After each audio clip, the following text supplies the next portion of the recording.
Welcome to another episode of Deep Dive into Real Estate by Team Luddy Dillon. This is the place where we simplify real estate for you, one topic at a time. Enjoy. All right, everyone. Ready to dive into something kind of interesting. We're talking foreclosed properties today. You know, those houses that sometimes pop up for sale, like way cheaper than usual. Yeah, and it's not as straightforward as it might seem. You got to understand the whole process. Exactly. And that's why we're here. We're part of Laddie Dillon's team, and we're all about making sure you have the info you need, especially in the Peel region. You know, Brampton, Caledon, Mississauga. Laddie's been at this since 2007, so he's seen a lot. But hey, even if you're just curious about real estate, we're here to help. We want to make sure you make the right decision. Okay, so back to foreclosures.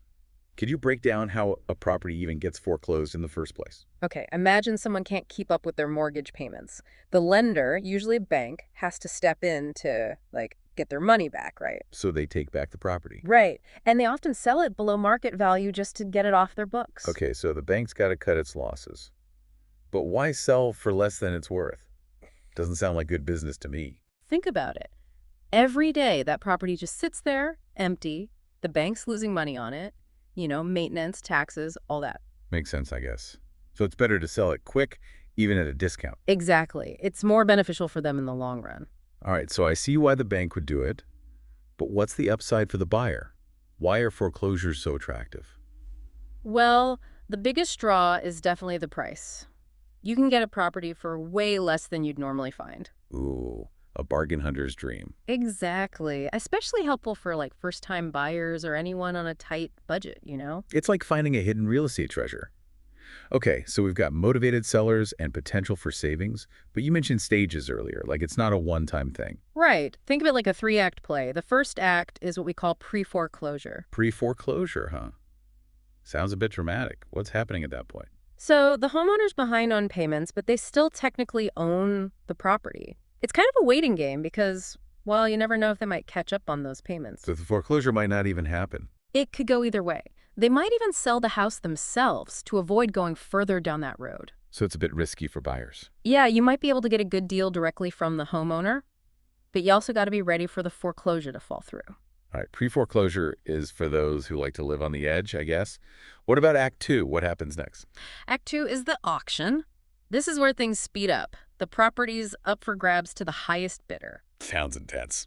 Auctions can get you an amazing deal, but you got to be prepared usually. Means having cash ready.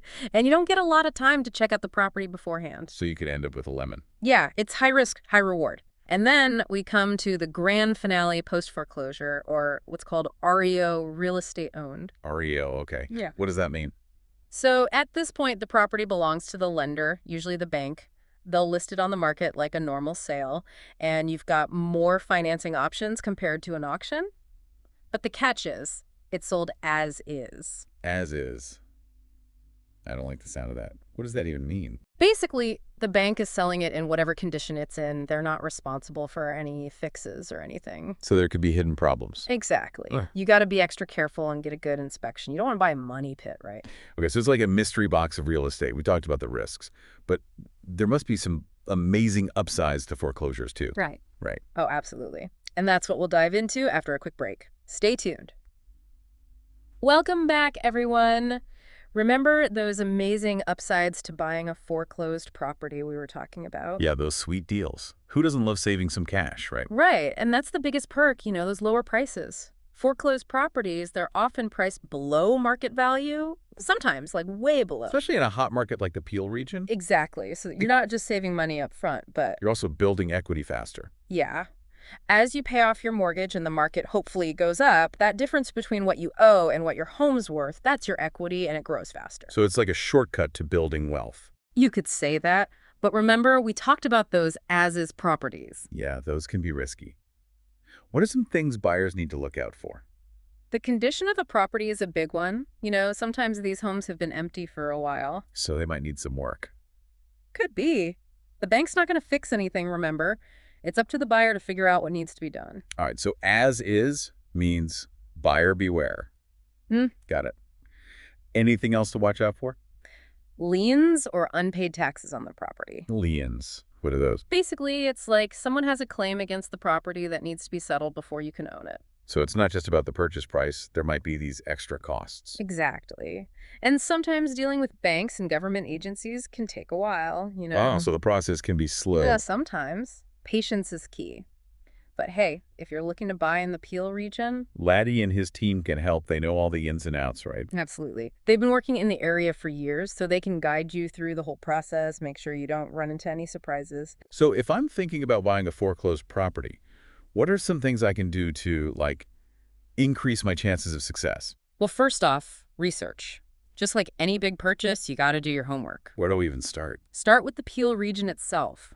Look into the neighborhoods you're interested in, check out recent sales, property values, and keep an eye out for those foreclosure listings. Sounds like I need to become a real estate detective. Exactly. And remember those 3 stages of foreclosure, each one has a different buying process. Right, pre-foreclosure, auction, and REO. How do I know which one's right for me? Well, think about it. Pre-foreclosure, you're dealing directly with the homeowner, which can be unpredictable. So, maybe not the best option if I want to move quickly. Probably not. And auctions, well, they're fast-paced. You need to have your financing ready, and you won't have much time to inspect the property. So, auctions are for the brave. Pretty much. And then there are REO properties. They're usually listed like regular homes, so you can use a regular mortgage. So, REO might be a good starting point for a first-time buyer. Could be. Just remember, they're still sold as is. No matter what stage you're looking at, get a thorough inspection. Inspection is a must. What else should I be thinking about? Budget. And I don't just mean the purchase price. Oh yeah, those extra costs. Yep, title searches, inspections, maybe even repairs. You got to factor all that in. Definitely. It's Yeah. better to be prepared. Yeah. And then there's due diligence. Really digging deep into the property's history. Time to put on my detective hat again. Exactly. Check for liens, permits, talk to neighbors if you can. You want to uncover any potential problems before you commit. Right. Makes sense. So I've done my research, got my budget in check, uncovered all the secrets. What's next? Making an offer. And here's where a good real estate agent who knows foreclosures can really help you. Someone like Laddie or someone from his team? Yeah, they can help you craft a competitive offer, negotiate, handle all the paperwork. It makes a huge difference. Okay, so we've covered a lot. But I'm thinking about all those first-time buyers out there. This can seem overwhelming. It can be, but don't worry, there's help available. First off, look into those government programs. Some might offer incentives for buying foreclosed properties. Good to know. What else would you recommend for first-time buyers? Get a good team. A seasoned real estate agent, a thorough inspector, a lawyer who specializes in real estate. They can be your guides. Like a real estate dream team. Exactly. And maybe start small, Consider those REO properties as a first step. They're usually easier to deal with than auctions or pre-foreclosures. Baby steps. We've talked a lot about the nuts and bolts, but buying a home, especially a foreclosed one, can be emotional, right? You're right. It's important to remember that someone lost their home, so approach it with sensitivity and understanding. It's not just a transaction, it's someone's life. Exactly. So as you're going through this process, keep that in mind. That's a good reminder. Thanks for that. Mhm. But let's shift gears a bit and talk about the impact of foreclosures on communities. It's not just about the individual buyer and seller, right? Right. It's a bigger picture. Think about it.